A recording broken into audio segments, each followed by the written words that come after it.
markedly improved since he started on Team Dignitas, but even back when he was the coach of Gravity, I like the way he drafts. Right.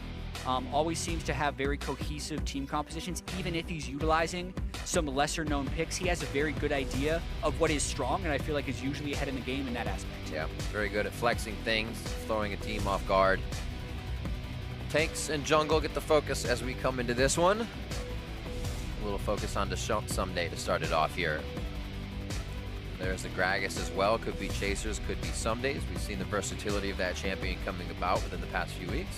Yeah, and we have been able to see a few more target bans for champions on patch 7.5, having the fairly significant nerf to LeBlanc, which still has her seeing a little bit of play, but by no means is a ban. Graves has kind of taken the mantle of the champion we see banned in most games along with Shen, but there is much more flexibility to counter ban, or target ban rather, instead of just banning the OPs. Slow pick, or I should say ban phase here for number one. Camille goes out. What's going to be the toss-up? Remember, with what we've been seeing lately is that Lulu, the Caitlyn, a little bit of more Ezreal as well in the AD carry position.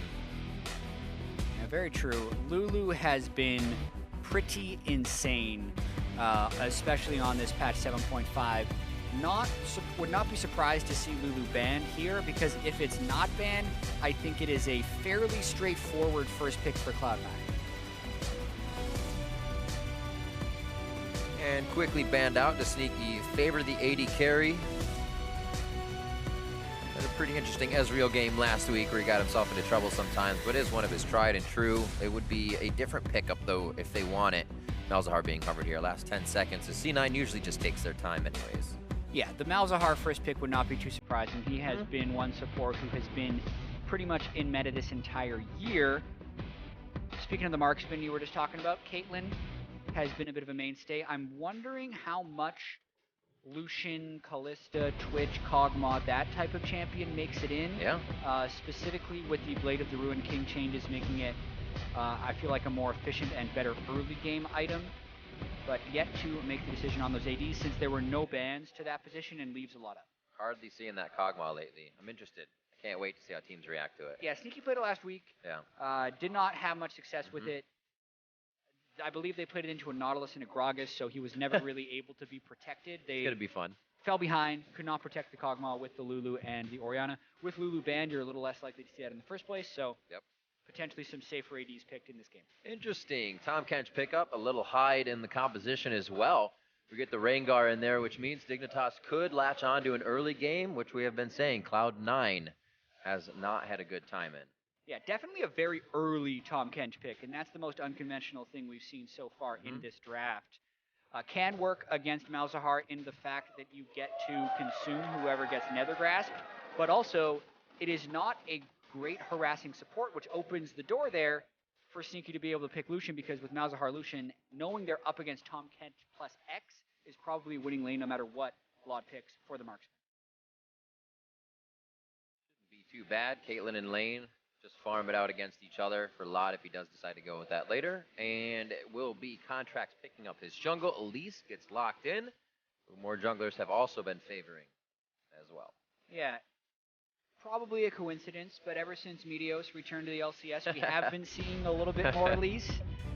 A few other things contributed to that, like Rengar nerfs. This is interesting with the Nautilus lock-in right here. That throws their top laner in, but it leaves their marksman out. So ban phase 2 now has mismatched roles that have been picked.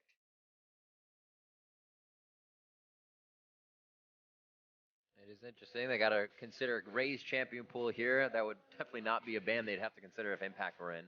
So Kled on that board. Probably focus out of Caitlyn and see what Lod can actually put into the bot lane. Yeah, I mean, it depends on whether or not Cloud9 thinks it is worthy to try and ban Lod out right here. You always have to try and guess, you know, what is the delta between what you were banning versus what you're going to be able to get up, because inherently red side has an advantage in phase 2 of the pick phase, because they get first pick of the new phase as well as last pick of the new phase.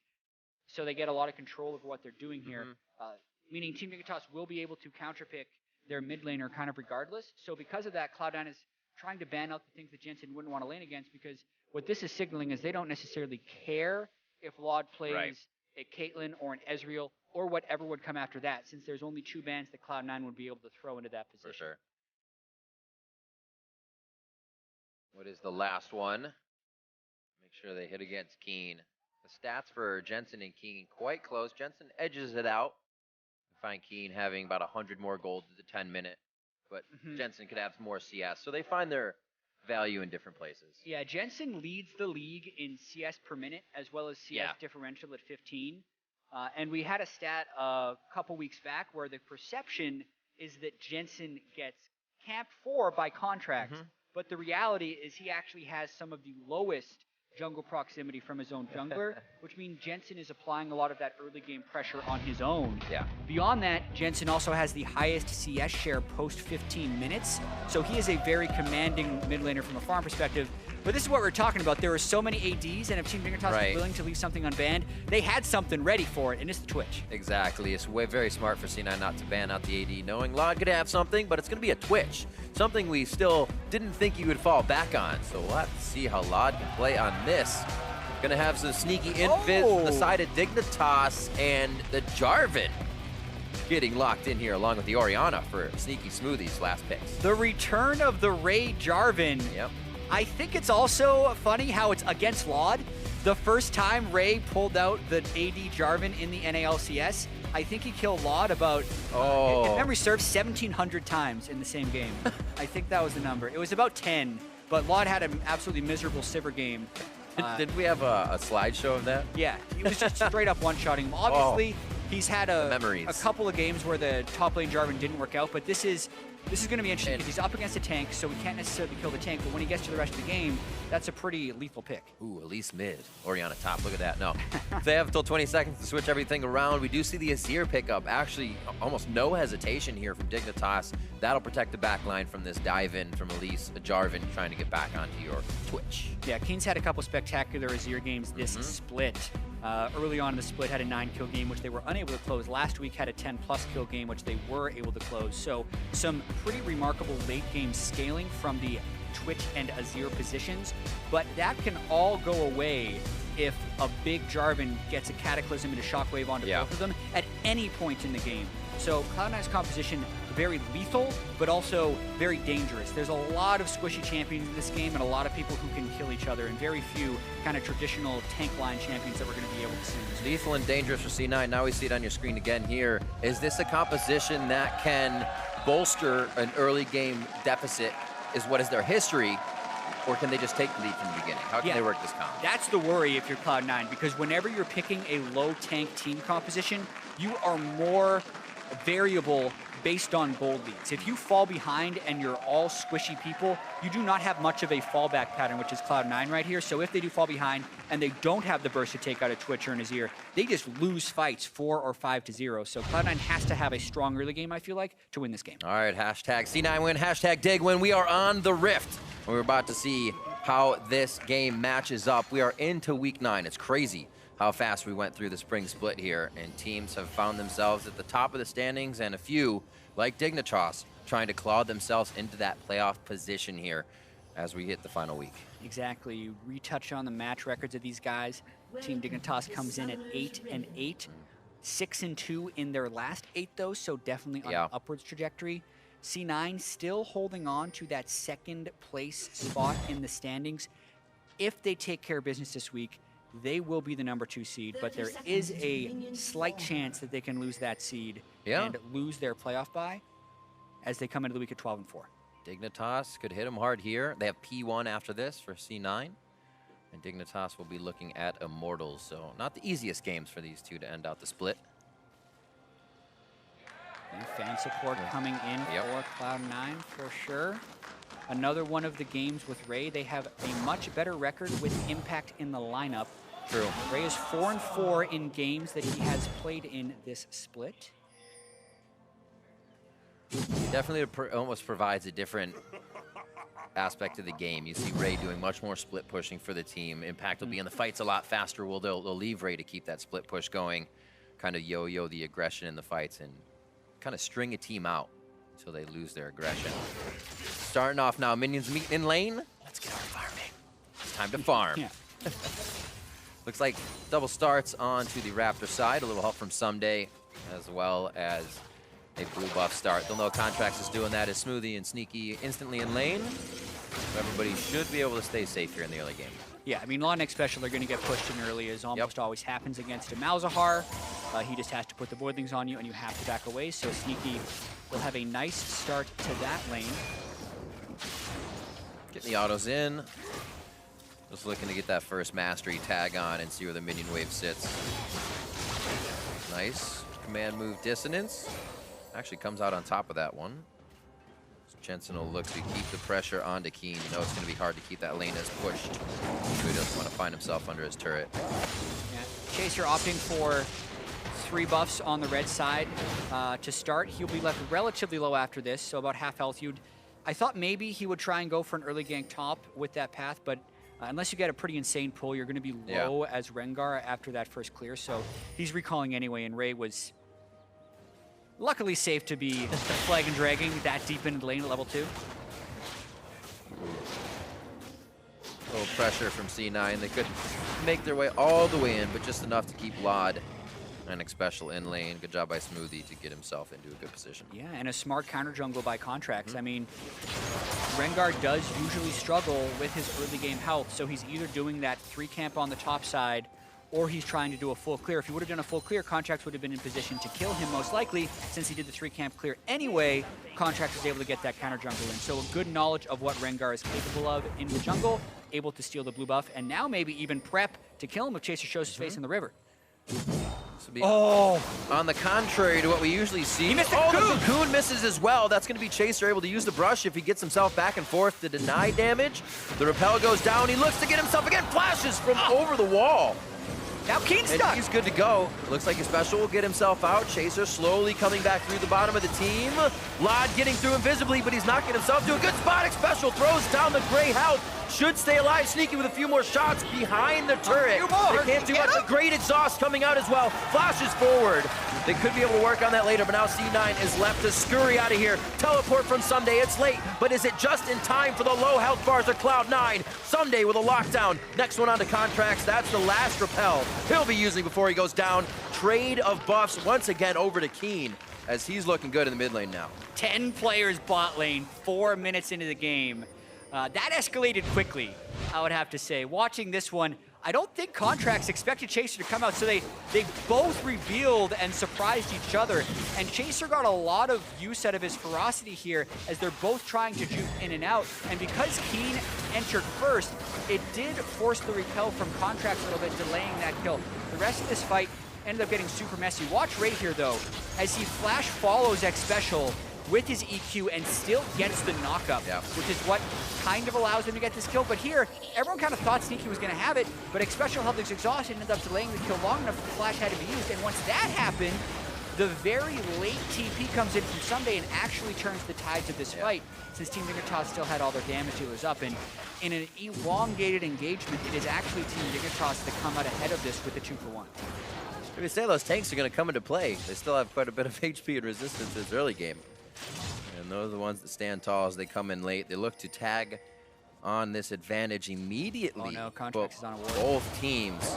Oh no. Same thing. Cocoon hits Ssumday. He's still going to be able to lock down Contractz. An instant explosion as Contractz basically just got back onto the map. Ray gets locked in. He's got an assist from the last fight, but now he goes down. A long walk back to top lane. His teleport is also down. Yeah, and what a play by Chaser to be in that spot. Yeah.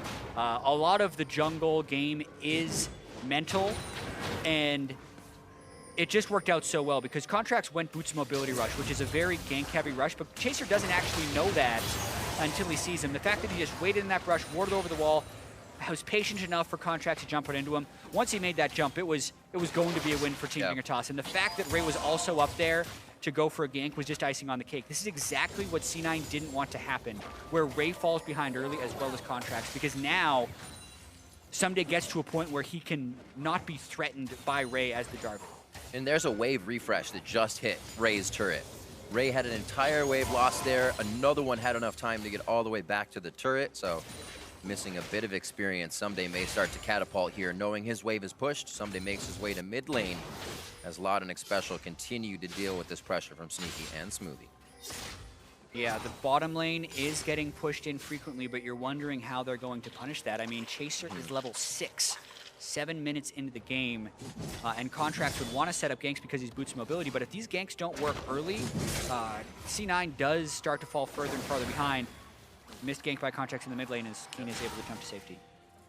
Quickly gets out. Good control wards for C9, showing that they want to own that bottom side of the map with what has been happening. Infernal Drake as well would be quite nice to start things off from a behind early game. Only about a 1,000 gold lead here, so obviously anything could still happen. Don't see too much action unless Chaser has been starting it. Contractz still trying to get his feet wet as he went to the top and bot lane, but nothing has started yet. On to Lot. Quick devour by Xpecial. They're expecting that over and over in the bot lane here. But like you said, when can they actually pressure it is the question. Yeah, it's a good question. It's a difficult lane for Lot and Xpecial to play. Yeah. The trick will be keeping themselves healthy enough that they are not vulnerable to turret dives, and also being able to sustain up well enough with the Warlord's Bloodlust as well as the early Vampiric Scepter. Looks like both of those guys are rushing Blade of the Rune King. Ooh. Second guesses, actually. The pull-off of Sneaky and Smoothie made him aware that they knew. So those control wards coming into play for C9. They might just brute force dive this. Yeah, as top wave, once again, they know Ray does not have much. He came back with a longsword on the last buy, so yeah, he'll take the full damage and go down. Teleport to come back this time, however. Wow. I mean, we if talk he about... wants to, he could go down again. Yeah, he most likely will. We talk about fallback patterns and how the top lane Jarvan doesn't really have them. This is an example of why. So now that Ray is doing the AD Jarvan and does not have tank stats and is not building towards tank stats, right, all it takes is Ssumday to land any CC onto him, and that buys the time for Chaser to go in and burst him down. Very quick first turret for them, a very easy gank.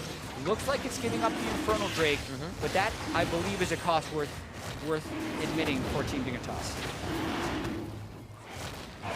Doesn't change Cloud9's historical being behind in the early game, but it does help them not having most dragons. That first dragon in the early game. Quite low on that as well. Trade over to Smoothie. That was close. Yeah, 7 health. Calculated. Not even close, baby. When we say. Not even close. 7 health on the Elise to prevent the execute, but there was no enemy threat arriving for that one. You just have to make it interesting. So we'll pick up the first one, but we can't do it fundamentally. It's got to be fun and exciting. 5-1 here, just coming up on to 10 minutes. Like you said, top turret for that dragon is Cloud9. Try to get a few things back for the loss of the map. But now this means if Dignitas wants to, they might be able to start messing with the lanes. A little more rotations from Ssumday means a lot more pressure here back on the bot side. Yeah, the teleport's up for Ssumday. The ultimate will be up soon. Chaser is the most farmed member in the game at 4,200 gold, which is 1,500 more than Contractz right now. So he has the ability to dictate the map here, controlling the rivers as they're taking both Scuttle Crabs right now and hoping to put the pressure on. They have that one losing lane in the bot side that is losing in the sense that it is shoved in, not necessarily losing in the fact that they are dying. So the rest of the map is where Chaser would be free to roam.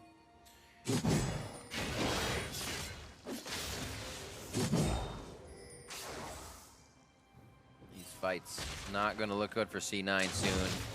Ssumday can finish this. Sunfire Cape, 2-0-3, probably sitting on a bit of money as well. And he is going to be unkillable. Long fights are going to favor Dignitas. C9 is going to have to find a way to dance around these fights and use every ability to disengage, really, to get the victory. Yeah, one potential saving grace for C9 is the fact that if Ray is still able to get some farm, their burst of damage onto the Azir and the Twitch can be lethal, but they are falling dangerously far behind right here. That's 3,000 gold by 11 minutes. Sneaky's still not even up to Blade of the Rune King. We'll wonder if he goes for the Black Cleaver or the Trinity Force next. Either way, it's a pretty early to mid-game spiking build, which is where they really need the power so they do not fall further behind against the Nautilus and the Twitch. That's a good point. You take out Keane and Lod, and you're left with Tahm, Kench trying to lick you, and Ssumday just hitting you with a big anchor. Not too much damage to follow through, but highly conditional. Wow. If they were to find those two on the backside. A lot of defensive wards here for Cloud9, as you see the majority of them inside their own jungle. Actually feeling like Dignitas is going to invade or make an error enough for them to come back in this one. Yeah, that's an incredibly early QSS by Keane. Really just wanting to make sure he doesn't get flash ulted by Malzahar in any type of comeback attempt with C9. So Keane is hunkering down in the mid lane, saying he's staying there for a while and is just going to try and keep pushing out and farming. Because he's not doing much else with Berserker Greaves and a QSS. As I say that, you see Smoothie. He just littered the top Here's side. on ward. They're going. He gets Chaser. Gonna be the Devourer. Forgot about the Kench. He has been unbenched. No teleport coming in. Ssumday's already here. I blinked, looked topside to see if Ssumday still had teleport, and that was Contractz going down. Xpecial with the gray health to bait in something else, but he baits himself in.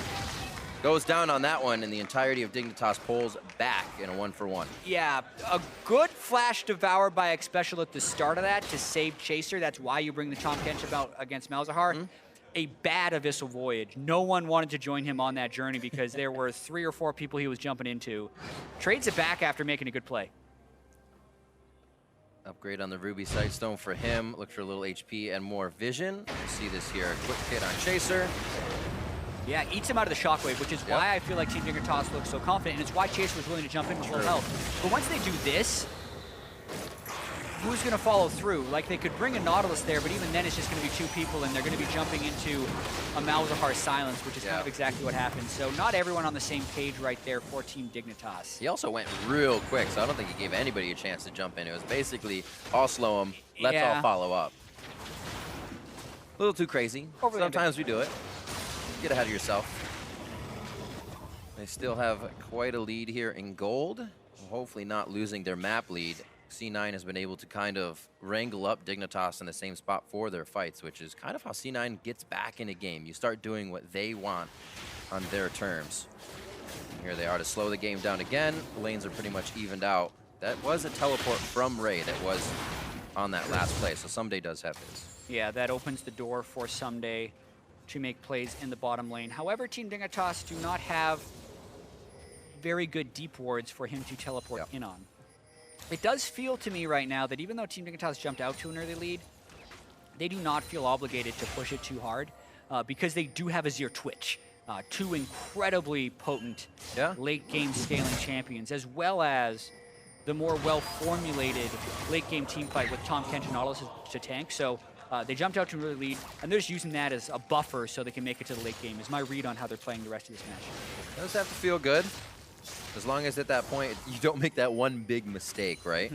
It's either you pressure a lot and secure that lead, or make sure that fight you feel is going to be in your favor goes in your favor. Here, bot lane, expecting this pressure to come through as Sneaky and Smoothie have just been handing it to Lot and Xpecial. Only 10 CS behind, so still faring well for the amount of pressure.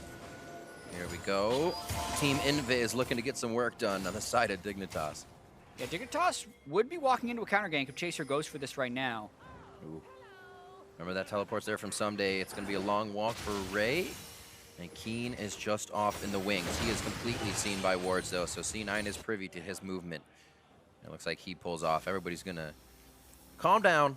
No ganks coming in here. But like I said, C9 going to that bottom side, continuously pulling Dignitas there so they can get this engage. Yeah, and this could be big. Second Infernal Drake up. Now Team Dignitas pulls the trigger because Ray can't match. C9 has to run. Just missing the anchor. Chaser decides to go in off the ultimate. He gets hit, devoured up by Xpecial. Shockwave brings them both back in, and Ray's into the fight by himself now as he makes it over. And it looks like he may go down. He did not get Lod, so Lod's able to deal the DPS from the side. Smoothie very low as well. Gets out with a sliver of health. But the soldiers move forward by Keane as he grabs himself a kill. Ray falls as well as he went too deep. And it looks like the 2 members Sneaky and Contractz limping around as Jensen looks to play babysitter, trying to protect all of them. And he may not be able to do it. They go for Jensen first. Take the shields out of the fight and find the rest of the members. C9 with an ace. Or I should say Dig gets it out. I was going to say it's clean, but Chaser did fall. Yeah, but still a massive win for Team Dignitas. I misspoke at the top of that. Ray's teleport had returned from cooldown, but it was still the smart call for Team Dignitas to go for that fight because they had that early game lead and they were able to get the type of fight setup that they desired. Watching this one more time,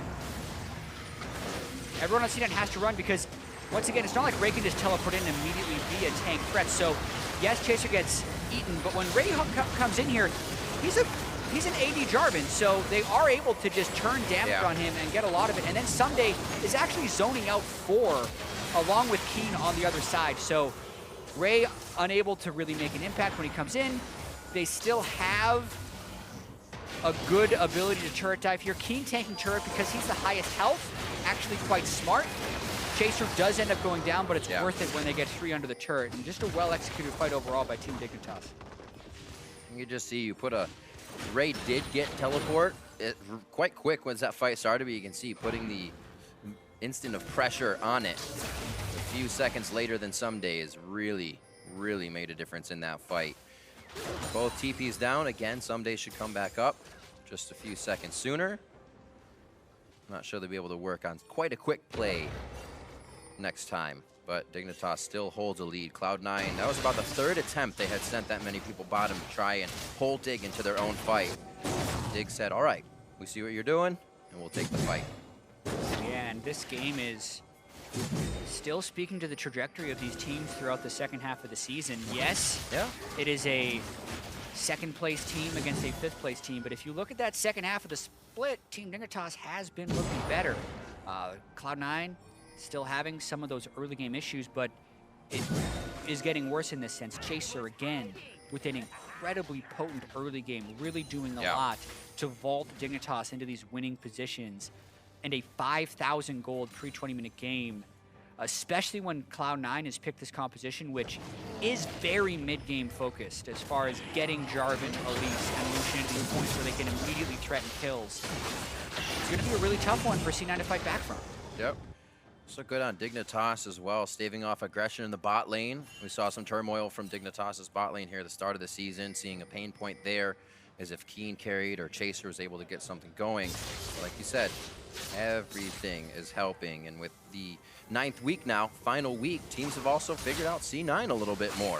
The strength of their plays not as potent, and that early game, teams are realizing if they can get a lead, you just have to hold on to it. Yeah, and looking at how C9 is played, I mean, a lot of it, this isn't necessarily true for all teams, but a lot of C9, you see an invade from Ssumday, they're actually going for a kill. Rengar ultimate, how far will they chase? They call it. Bramble back. Yeah, you see a lot of C9 and the way they like to play. C9 like to play so much through their lanes and then just get to mid-game where they feel like they've been better. So as far as percentage of games total CS, they're #1 in the league, even though the rest of their early game isn't that great because they're not super active early game on the map. What I feel like is happening a little bit in North America is teams are becoming more active in the early game, and C9 is having a harder time keeping control of the map, so when they get to mid-game, they're losing control of the map a little bit more. Jensen has still been solid, but all this swapping around they've done with Ray and Impact, I feel like their top lane has been rather inconsistent and underwhelming throughout a lot of this split. And then you have teams like Team Dignitas who are coming in with a lot more cohesion on the second half of the split, whereas it feels like C9 has been a little bit more stagnant. Not able to find kind of the same role from each one of the lanes. As you say, they play for the lanes, and that's something we kind of should see the win coming out of.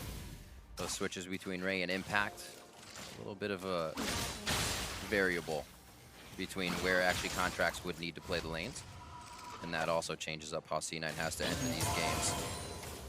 Yeah, I mean, at the very start of the split, Sneaky and the rest of C9 were saying, we think we're going to have a slow start because we know Contractz is good, but he is new to the NALCS and he needs to adjust to the competitive environment.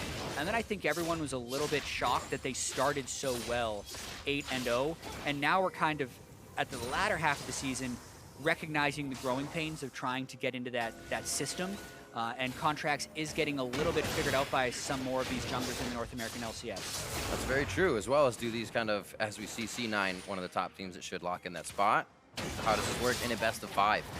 When you can attack Contractz a little bit more in these games. Make sure if picks and bans and a few didn't go well, you can pinpoint that aspect. A little bit of a pinpoint over near the Baron pit here. 21 minutes in, Dignitas look to make another engaged shock. Big shockwave! 3 members. That gray health is basically everything. Ssumday to the backside as Keane again shoves the soldiers forward and slices. Dices Cloud9 down. Contractz the next one to go here. Ssumday continues to tank the flash forward as he picks up the kill for himself. They will go down as they went a little deep here. Boy.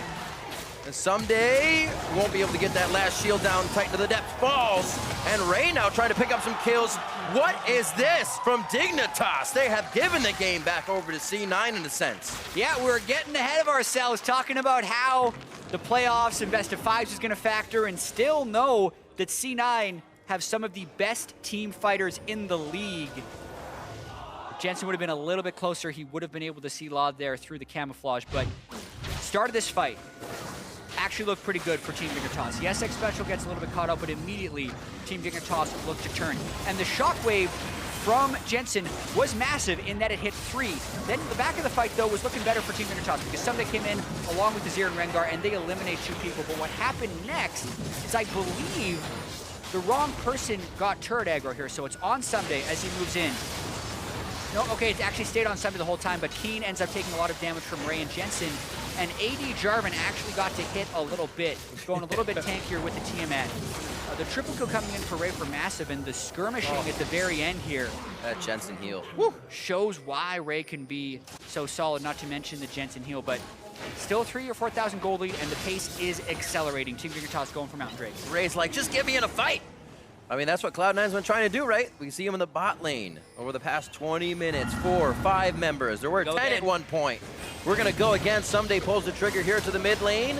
Oh, the minion in front. They do get the flash, though. Sneaky has blown that. Relentless Pursuit will be one of his only escapes for the next fight. Ssumday now postures so the team can look for this Mountain Drake. Yeah, and Ssumday has Depth Charge up on Nautilus if Sneaky looks closer for this next fight. A ton of summoner spells were burned prior, so we're ready to fight again, but almost all ultimates up. Here we go. They feel like they can burn down Ssumday. He's shielded up and devoured up. Dragon is going to be smited down. And a quick walkout here. C9 pointing mid. They feel like they can route Dignitas to it. And they were actually pulled to the Dragon. And may be able to get it, but it looks like it will be defended here in the siege. Yeah, and the question is now, how many more fights can C9 get like the one they were able to turn around? Jensen is their most formidable member right now.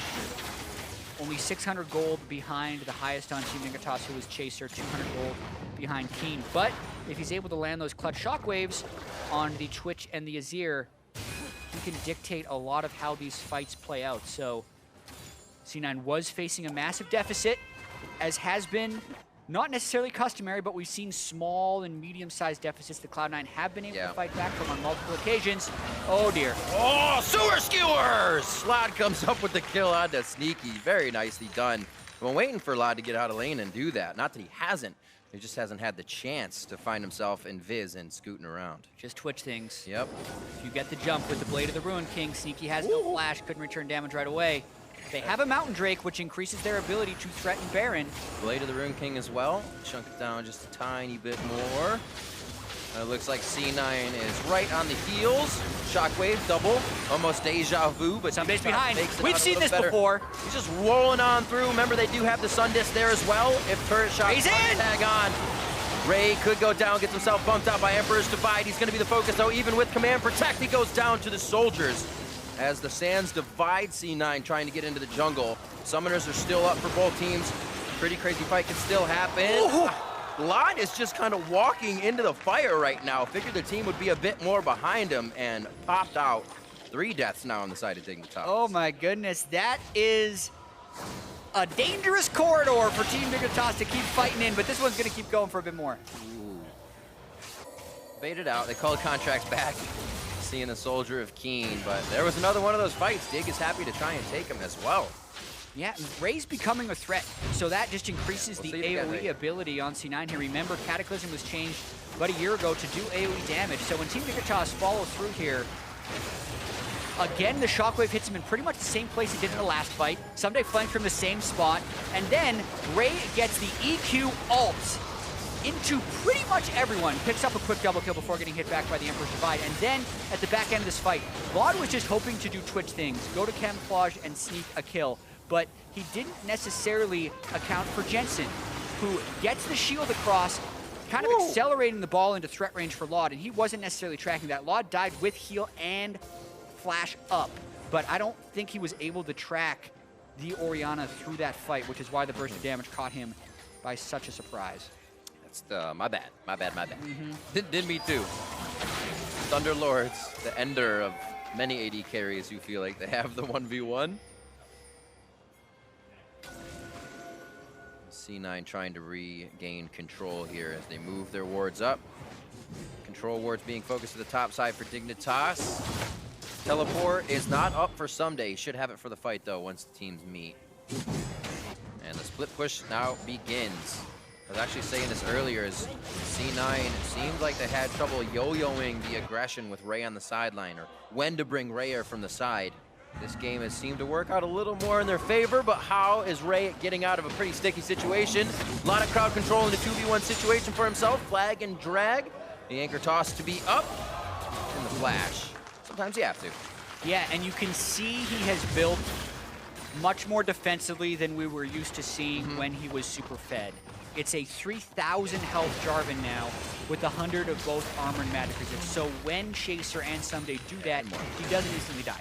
It does still produce a positive play for Team Dignitas because they get the mid lane turret, but the kills are definitely not as easy for Team Dignitas as they were earlier in the game. I love the build though. You gotta walk a fine line of going in and burning everybody with the Sunfire cape and getting out. Last time double kill. I'm sure he's starting to feel a bit better about what happened in top lane earlier, which is going to make his engages a bit more confident.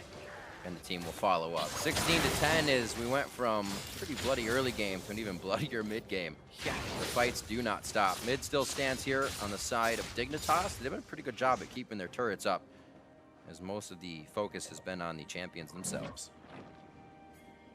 This is turning into a very competitive game after it looked for a while like Team Dignitas was going to be able to snowball at home, but huge credit to Jensen and Ray turning around fights from large gold deficits.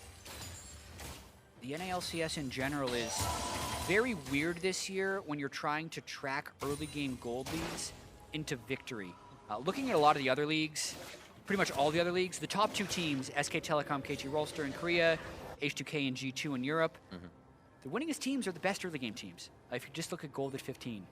Not the case in the NALCS. I believe C9 and TSM are 6th and 7th, respectively, in gold at 15, but 1st and 2nd in win rates. So we have very weird mid games in North America, and a lot of very close games. That's one other thing, is there's not a very large delta between the gold at 15 of most of these teams.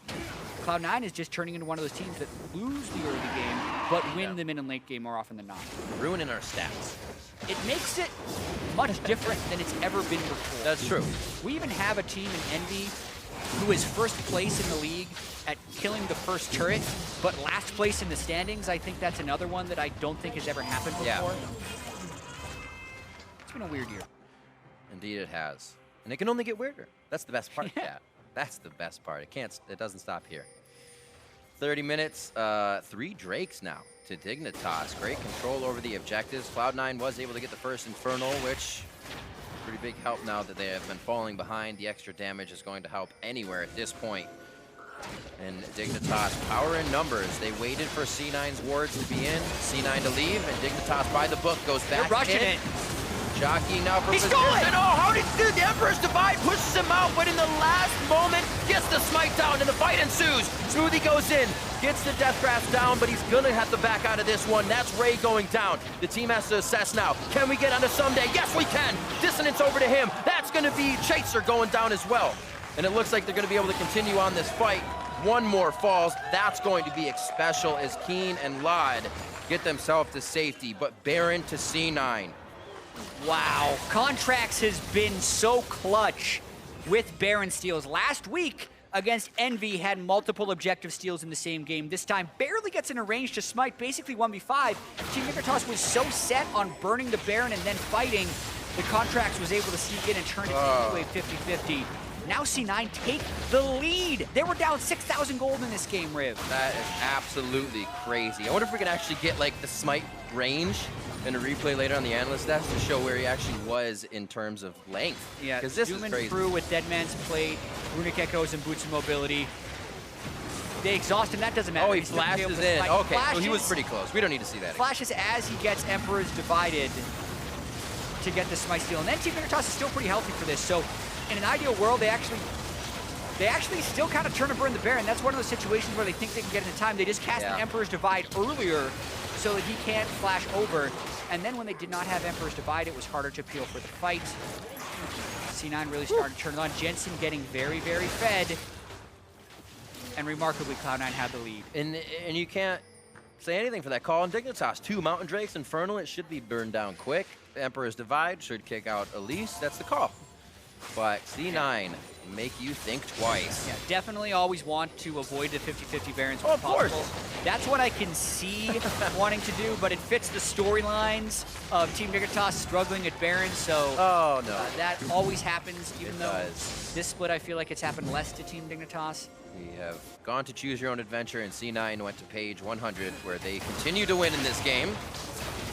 You have to either peel off the Baron for a fight if you're willing to do that, or take the Baron and bail out the backside. Right. When you do the Baron and go to a fight, you're lowering your chance of success. Team Dignitas probably thought they were going to win the team fight anyway with the fed Twitch and the fed Azir, but it was just not to be. Still, mistakes made by C9. The Rengar is there. Lod could pop out of nowhere. We saw him take down Sneaky earlier.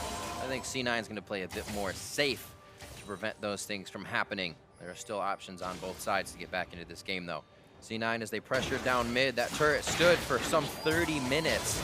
And now that they can get the map opened up and move quickly between the inner turrets, I don't think Dignitas has much chance to stop the siege. Yeah, and C9 is just playing these team fights so well. Team Dignitas continue to clump for the AoE abilities of C9, and now they're dissuaded from even initiating as the turrets continue to fall.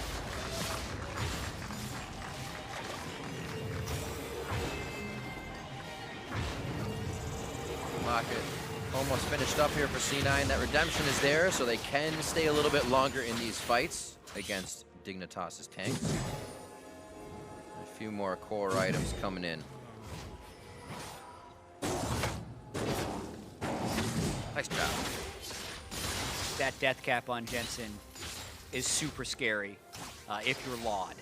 No magic resist. He's got Hurricane Blade of the Ring King, Infinity Edge, which is a little bit of critical mass for Twitch, right? When you hit that point and then you turn on your ultimate, you're hitting multiple targets and you can obliterate a team. However, as soon as you do that, you're standing in one place and there's a Jarvan and Orianna that want to kill you instantly, and they can because you have no defenses. So it is a highly volatile team fight state right now.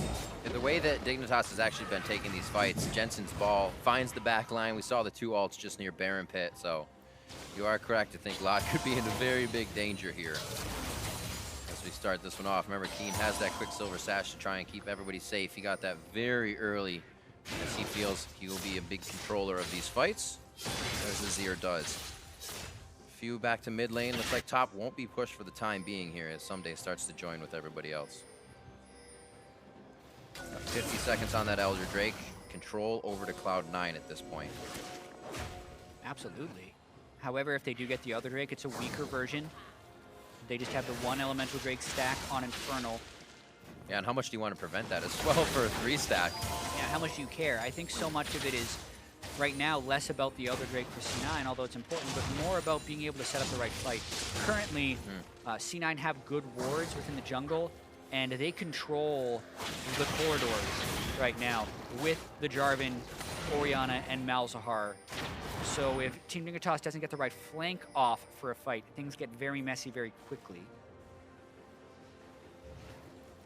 Ray hovering just on the top side of everyone here. Props to Ray for keeping a very confident mindset in this game as he was aggressed on. Very easy to try and make those engages later in the game, just off of still wanting to make a play. I had a bad early game, got to make that play. Still making the right choices. And the team has really been able to catapult off of a few double kills he's had starting these fights off. Although crazy, that's what we expect from Ray. It's going to be a crazy engage. Exactly, and he has recovered. He's a very bruisery Jarvan, but still packs a decent punch that when combined with an Orianna can burst out pretty much anyone. Ooh, Sneaky, very good start on the side of that fight. Nobody should be taking damage like that if the fight's not going to go all the way, and it looks like Ray takes the first flag and drag in. Contractz also getting quite hurt as the team resets 5. Ray gets hooked in. Heal coming in from Sneaky and Jensen, but that's going to put them in a really bad spot. Xpecial Gets the grasp in from Smoothie, and they just walk away from this so far. Jensen still has Shockwave. He didn't have an opportunity for it right there. You can see the Tahm Kench Twitch coming in clutch there as Ray ulted Laud, only for Xpecial to immediately devour him, so he stayed up. And despite the nice start by Sneaky onto Chaser on the start of that fight, Team Dignitas did win. Jensen actually still having his heal there, just Sneaky's was used in the fight to correct myself. So, see how much they can bait in another one or get Dignitas into their own corridor for another Shockwave fight.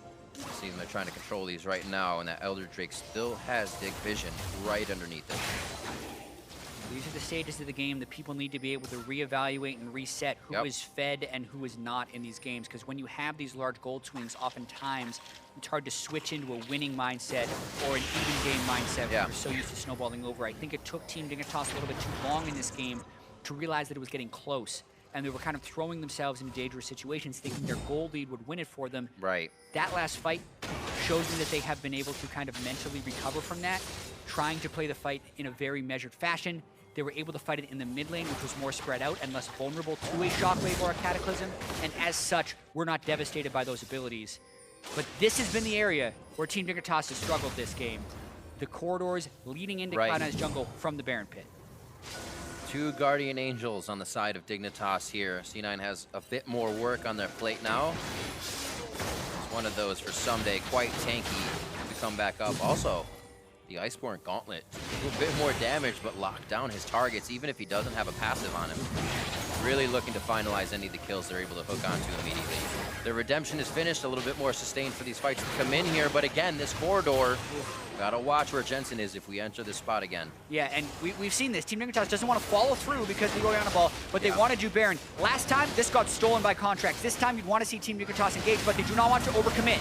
Ray gets hit first, watching Laud towards the backside, waiting to open up with that extra attack speed. It looks like he's going to have to hold off for now. They're actually looking for both Laud and Chaser at this point. It's such a tight space in the jungle here. And Team Dignitas does not want to opt into another 50-50, but what they do want to do is push mid lane and cut C9 off. Team Dignitas is trying to avoid the tight spaces. I feel like Ray could get a ball here and just go right into the side of the team. This puts the back line almost towards the front when you go horizontal like this. Keane's gonna shift himself out. Actually looks like Cloud9 doesn't want to take the fight themselves either. Going down would mean Baron for either side, especially C9's base, if Dignitas are able to take this with where the minions are. Pressure for Dig has been on the bot side. They get a lot of damage on that second tier turret. Yeah, and at this stage of the game, there's different tiers of what a lost fight means. If it's a 5-for-0 ace, it's probably your Nexus. If it's a 2-for-0 fight, then it becomes a major objective and a large lead in the game, because right now it's pretty even. Team Dignitas was low off that one. Ssumday has teleport. C9's on Baron. We're gonna have another fight. Chaser in the brush. They make him pull off. Baron's down just below half. It looks like it'll actually stay there for a bit because of the Voidlings. And it's just jockeying for position here. Everybody's flexing their muscles. Who's gonna make the first mistake, or I should say good move? Getting in though, I feel like would cost you a teammate at this point. Yeah, and we're seeing a lot of patterns in this game. C9 hoping the Team Dignitas will get caught in the jungle. Team Dignitas recognizing that's not what they want to do, so they're changing it up. There, Ssumday kept them interested for long enough and allowed the Twitch Azir with double Mountain Drakes to just melt that Elder Dragon, and now Team Dignitas might think they're strong enough to force a fight where they have lost it previously. Baron has just kind of been peppered the past few minutes here by both teams. I feel like it could really be the finalizer as we go back to it. The rest of Dignitas now to exit the base, and full inventories mean less control wards here. Teams are to stick together and use the vision they have. Yeah, a couple of things here. Laud has gone with Zeal to start his final item instead of any form of magic resistance, so he is still incredibly vulnerable to getting blown up on Jensen. That increases the stress on Xpecial to stay next to him and eat him. The triple Elemental Drake plus Elder is insane for damage, but it does not help them if they get blown up. So that is why C9 could potentially still take this fight, despite normally an Elder of this stature is unfightable. A ping in the bot lane. Dignitas is aware they have a wave that needs, I should say pruning, I would say prepping, but it's already prepped by Cloud9 to almost take down that inhibitor turret. So Dignitas need to force C9's hand now to make sure they can get to that wave. It's the fight or the wave. Xpecial gets specialized from Smoothie. He could get himself to safety with the great help. Ray is into the back line. Keane takes the hit. Emperor's Divide doesn't push anybody around, but Ray could burn down, and the hook goes to Contractz. Chaser in so we can get the GA pop, and now C9 re-looking 2 control wards to make sure they have vision over the brush. Waters are on the side, but Jensen still has Shockwave. The fight has yet to have a casualty. AD carries at full HP, in perfect position on the back line for the fight so far, but neither have really been able to deliver the damage either, as it's just been too intense. Down to half HP, Baron looking for Contractz and Chaser. They're gonna be in on a Contractz. Chaser low down to the left side. They're also routing C9 to the top, so they'll have a way towards that mid lane. They don't have any minions though, so I wonder where they go from this. It looks like they may just decide to wait this one out and back it. C9's gonna try to push the wave down towards mid. That wave we were talking about in the bot lane is slamming the bottom turret. Pretty crazy that C9 played that fight into a triple elemental Drake and didn't suffer casualties. No one really got picked off, and they even get the turret now. Everyone on Dignitas is gone. They can't make it back in time. Ring around the rosy for C9. Dignitas finds themselves on the other side of the play, the wrong side. And Cloud9 take down Baron. C9 just does things that other teams can't do in the North American LCS. Down to a triple elemental Drake, fighting them, switching around to be able to pick up the Baron this time after coming eventually from a 6,000 gold deficit. Very crazy game we have here, Riv, but these are the type of clutch plays C9 has been able to make to get themselves into second place, as they are often fighting in even games or from a deficit. That's true.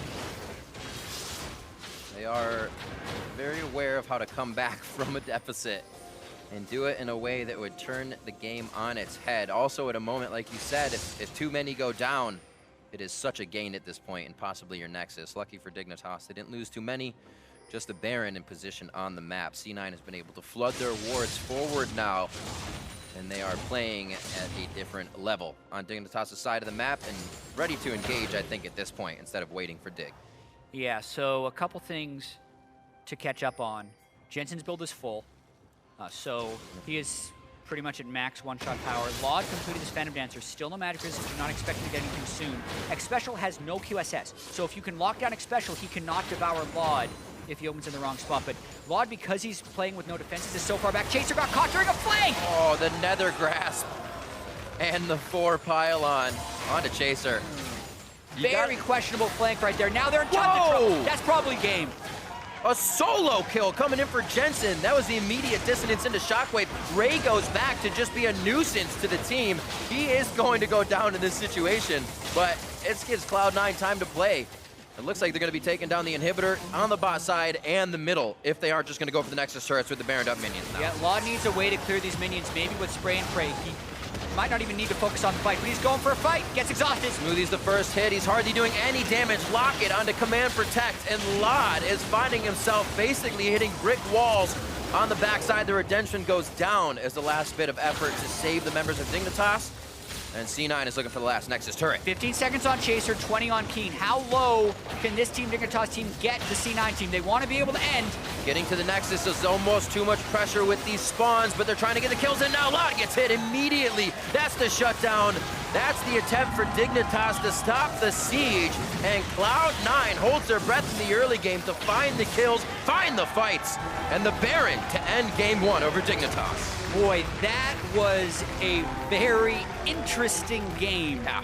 At one point, a 6,500 gold lead by Team Dignitas falls to the mid and late game team fighting of C9. That will be a tough one for Team Dignitas to bounce back from, as C9 come together where they usually do in the mid-late game to find yet another victory.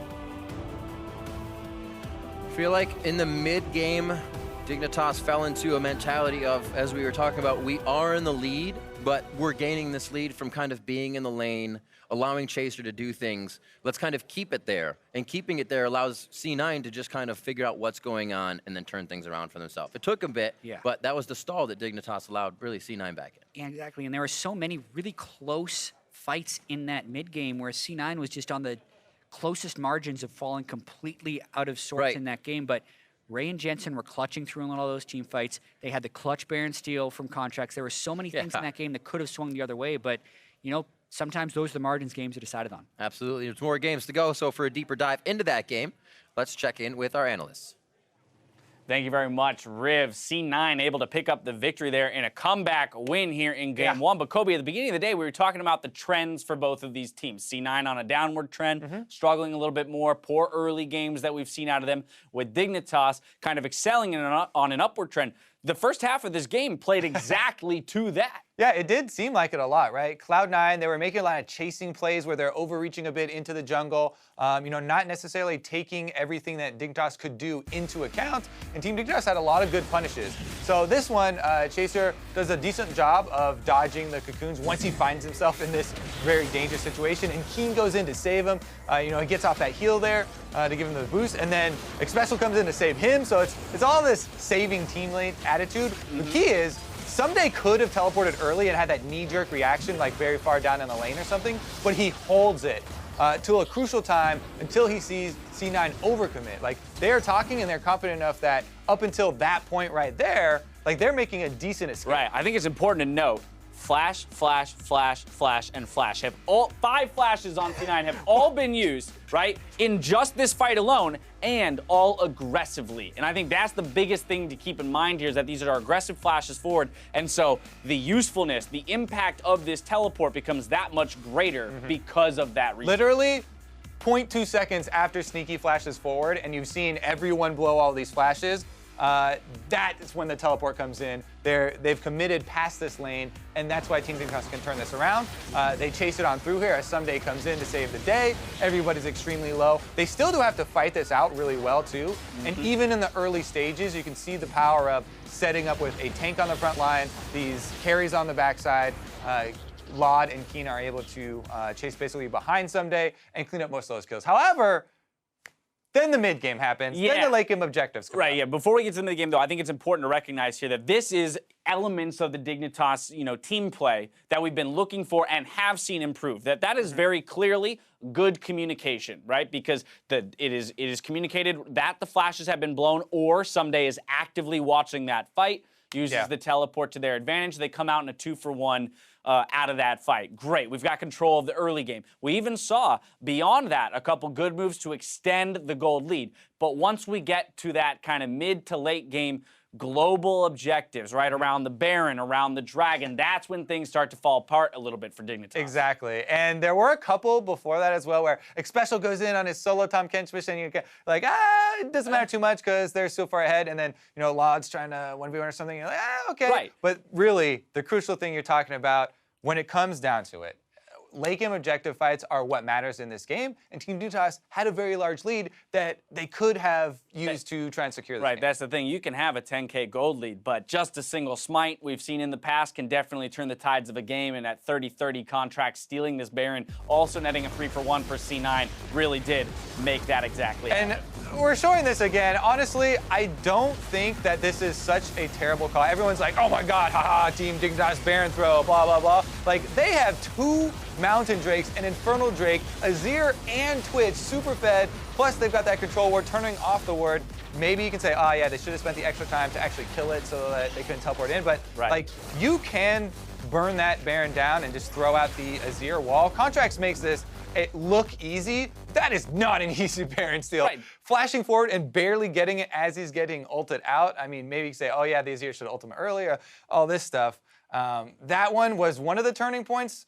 The more important ones, though. I was going to say, that to a degree is a forgivable mistake, because you can see the thought process there from Dignitas. So the choice being, hey, push him out, finish the Baron. That seems to be what the call that was made was. Unfortunately, still barely in range to get the smite down, and of course, Chaser not landing his. Then Panic breaks out after there's the smite still. Right, exactly. But let's go ahead and take a look at the bigger fight that you're talking about. This is at 42 minutes into the game. C9 getting the Baron here, but it's an Elder Drake Dignitas that they're running into. Yeah, and this is like, you know, one of many skirmishes. They skirmished around this for so long, keeping Team Dignitas from, you know, committing all into there.